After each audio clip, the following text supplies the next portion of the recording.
Now, not a lot of love in the room from your comments today about Sir Keir Starmer, which is who we're talking about now. He's been accused of being played by union paymasters after making offers to both train drivers and junior doctors.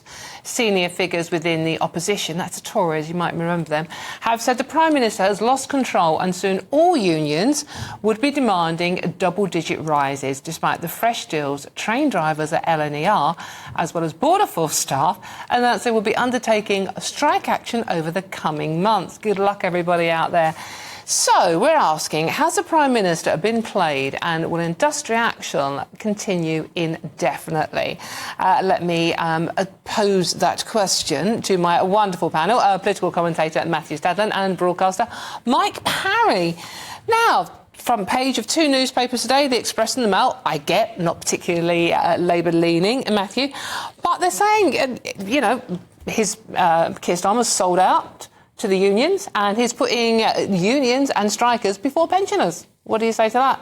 I accept, to start with, that there is a risk, and I hope it's a small risk, that this could spiral out of control with a domino effect, and no one wants that.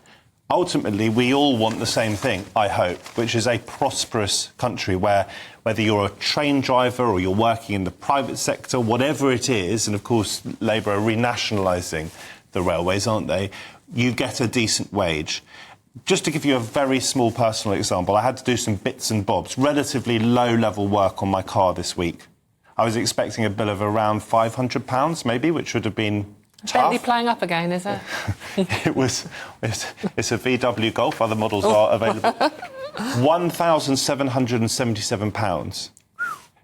There are, I suggest, millions of people in the country who would really struggle to pay that sort of one-off bill.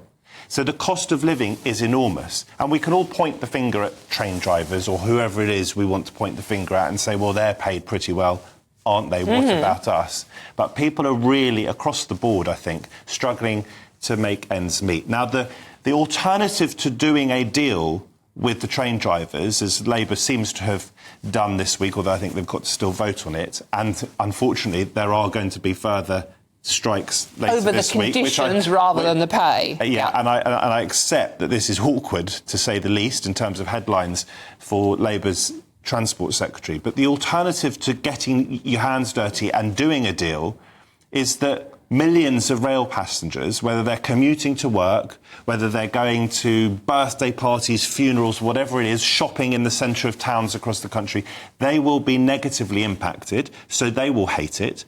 And also, there's a massive hit to the economy if you allow train strikes to roll on and on and on, as the Conservatives did.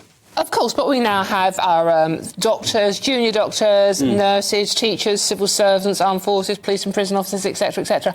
But the pensioners, Mike... Yeah. Pensioners, if you're on £11,500 a year, which puts you just over the benefits, pension credit... Yeah. You've had your winter fuel payment taken away. I think the Labour government... You're on £11,500. The new Labour government in the first 6 weeks has just acted in such a disgusting manner. What a pernicious way to go about saying... Keir Starmer, when he got in, said, I represent everybody, not just those who voted for us, but those who don't.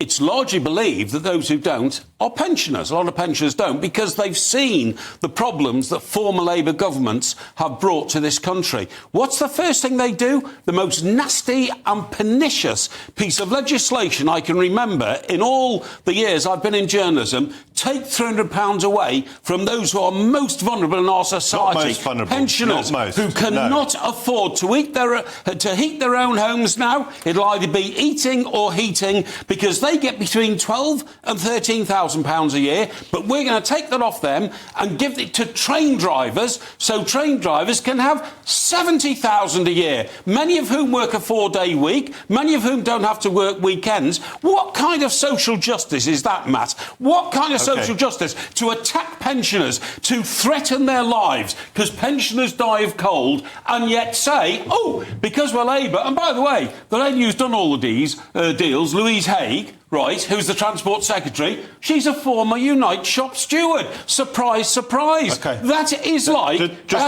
taking... I'm sorry, I'm going to finish. That's like taking the former head of a FTSE 100 company, making him business secretary, and then cutting income taxes by 50% to accommodate business. It's a racket what Labour are doing. Matthew? A racket. Or you could say she's well placed, actually, to do business with these people. Let me just correct you on something important, I think. The Labour government isn't giving money to train drivers. These are, like you, like me, like many of our viewers, hard-working people. So they're getting paid, and they've obviously suffered huge hits in recent years. Like everybody else. So hang on. Like everybody else. True. That is also true. But we need to have a functioning railway system in this country or our economy collapses. Let me say something else to you, Mike. I actually have an enormous amount of empathy and sympathy for those pensioners who are just above the level, right? Exactly. And who are going to suffer. I absolutely, of course I do. I can't pretend that this is just a clear-cut one side versus the other side. Why don't you speak up about it? Why don't you say it's disgusting what we're doing to our pensioners? I wouldn't go as far as to say it's disgusting, because a sensible government has to balance different interests. And what I would say to you is I'm surprised, coming from you as a sort of dyed-in-the-wool, old-school Conservative Tory voter, that you would prioritise what in your language would be handouts to pensioners rather than paying hard-working train drivers what they merit. What a load of rubbish, honest to God. It's not a handout to give a pensioner their pension. They've been paying... It's what you would call it. No, it's not, because they've been paying national insurance for the last 50 years. They've paid into the system. Now, the system has gone massively wrong because of the numbers, but when they started paying in, it was a fair deal. You pay your national insurance, we give you a pension for years after you finish working. So multi-millionaire pensioners should be getting this. How many do you know? How many multi-millionaire pensioners do you know? A few, but not many. Right. But that was used for rhetorical purposes. There are lots of pensioners who are well off, who can afford to pay. There are not lots. It's painful, but they can afford the bills. It's a myth. The people I'm concerned about, and this is why I don't want it just to be a he said, she said thing. The people I'm concerned about, as I say, are the pensioners who are just above the cut-off point. I am concerned about them. And there's millions of them. And they do die of cold in the winter. We know that because the NHS records prove that, OK? You're talking about pensioners who might have bought a house in 1955 for £25,000, which is now worth $1 million or something like that. They only live in the south of England. North of a line that goes through sort of Welwyn Garden City, no pensioner owns a house worth £1 million that they bought 40 years ago. And they are all going to be terribly straitened when the winter cold comes. If you're right, and I think it's disgusting. Hang on, if you're right, and pensioners. This is being set up, isn't it, by the Conservatives, by the opposition, unsurprisingly, as a contest between train drivers and pensioners. If you are right, then what is going to happen to our railways? What is going to happen to our economy? Because if our economy shrinks because people cannot get to work, as is what happens when people can't get trains. Yes. They can't fly to work on their imaginary helipads. Then who suffers? Pensioners suffers as well because the pot is smaller. This is basic Conservative economics. I would have thought you would understand. No. What I understand is that unions now know that the opportunity to bully their way to big pay deals is around. Why are you calling it bullying? It's bullying. It's because... negotiating. Negotiation. No, I'm sorry. Oh, you think it's a negotiation? So ASLEF they didn't get all they want. Hang on.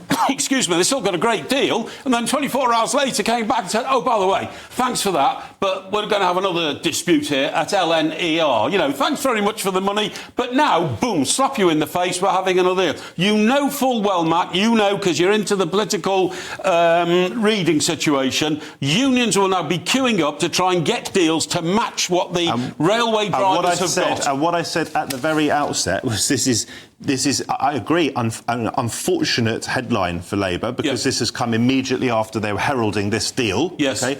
And I've also accepted that there is a chance, and we all, as I said, because we all have a shared interest in our economy and in the way that we live our lives, including pensioners, we all have to hope that this doesn't spiral out of control. Well, because if it does... You're naive. If it does... we're all in a much greater pickle than we already are. You're naive. And when you said, oh, you know, the working man and all that, 12 billion quid is what the government give to the railway companies. They're subsidised by the taxpayer. So the train drivers are taking taxpayers' money. That's your money and my money and Dawn's money. Train drivers aren't taking our money. Have you heard of the basic concept of working to be paid? I'm so surprised that you're on the side of the argument that you are, because in years gone by, as I say, you would have characterised paying, in some cases, wealthy pensioners money is a handout, and you should have been, I would have thought, on the side of the hard-working man and woman who are getting us from A to B. I don't think a 4-day week of 35 hours is particularly hard-working. Well, and the reason why don't you go off and become a train driver? And the reason I say you can become a train driver. And the reason I say bullying is because, of course, the train driver unions know that the country closes down if they stop driving trains. But pensioners can't go out and say, if we stop doing anything, the country closes down. That's why it's bullying of the Labour government to say, we'll give in to the train drivers, but we're not giving in to all those pensioners for two reasons. They have no economic interest in the country, and most of them don't vote Labour. So as far as we're concerned, they're fair game for us to bully them. And they are bullying pensioners. It's a horrible thing to see. Old people, they're vulnerable. Bang, give them a smack, says Labour. I think it's disgusting. And a nurse, sorry, Dawn, a nurse earns £35,000 a year, qualified, good pay, good nurse. A train driver is worth twice a nurse. Do you agree with that? No, I don't. Unfortunately, that's all you're going to have time to say. You're not going to agree, are you? So, I mean... No, I have some sympathy for what Mike's saying, but I'm trying to say we are all on the same side here, because it is in all of our interests that pensioners don't freeze and that train drivers actually get us to work. Right, OK. I didn't need to say anything then, did I? Love those sort of debates. I just sit here and sort of, like, play with my fringe. Well, that got fiery. We have to move on, unfortunately.